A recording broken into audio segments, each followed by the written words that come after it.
কাজ করছে কেন বই এক সংসারের কাম একজনের ঘরে ও মা গো হপিনের ঘরের হপি ইয়া দেখছি হাত বিদে এনে তো সিটা না ইয়া খাওয়া তো না হয় এগুলো আজকে না ইয়া করে আসতে হইবে বাদু ঘরে আন্দি দিয়ে কিচ্ছে আসবো না এগুলো না আন্দি একটা দেখছ তো এগুলো আগে তো তেল বিদে এনে রে ইয়া করে গেলাম না কি কি আর জীবনে সুখ চাইতো তাই না তেরা এই বাপে আরে নে কি আরে আই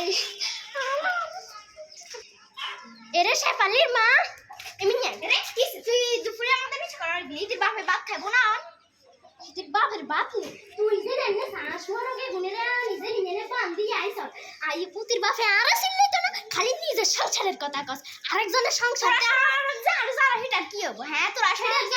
আর মাস মরগ গায় নিয়ে নে বান্ধি খুঁজে নে সাসা তুই মাস মরগে গুনেরা কি আকারে তুই বান্ধি আইছ আল্লাহ দুনিয়ার আস মরগ তো তোরে আল্লাহ দিয়ে দিছে কি আর বান্ধি আইছ আর গড়টা আগি মাগি পুরাইয়া লাইছে কি আর বান্ধি আর বাবা হেচ্ছা না নিজের আস মরগে আগে আর আস মরগ নাম দিয়া তাই তো কবি ওর রোজিনার মা মানে না রোজিনার মা আরে বেজ্ঞান কইছে কি মনে কইছে কি মনে করছিস কেন তুই না ইয়া করছিস কি বাপে আর তোরে খালি কাজ করে গেছে কয় ইয়া কি রে তুই আসমরো গানি এনে ঘরেতে বান্ধিয়ে গেছে না তোর কি যা গরি নিয়ে মাথার গাম হাতে হালাই গরি এনতে না তোর কাছে যা আর কই এটা যাই তোর কিছু কই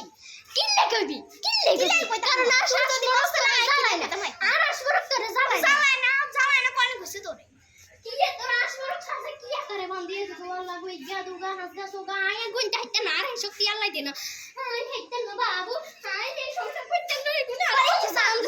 আর কি কিল্লে সংসার করতে না আসলে রে আর কি বলিস তুই আসমর কিল্লে বাইছ তারে নিয়ে গো তোর কা ময়লা আবর্জনা বেগানি তাড়ালো সারে আছে তুই আসমর গো বান্ধি কি তোর কাছে লাই না হালাই তোর কাছে আর বড় গাছে লাগালাস কেন তুই আসুক সস আর সংসারে কেনে আগুন জ্বালাইবি আর সংসার তুই করে ফেলা দিতি না তুই সস আই সংসার তুই আই বাপের বাড়ি যাই তুই কি মনে করছিস এই সহজাই আর মানতাম না মানে তো কিছু কইছে লাই তুই কি মনে করছিস কি আরে হে গ্রাম না সাইয়াছি হে গ্রাম না সামনে তুই আর কি করতে হেবি কিচ্ছু করতে হেবি খাইতাম না আরে উল্টে দিয়েছি না তুই খাইতাম তো না সাইয়া আরে তোর মত বল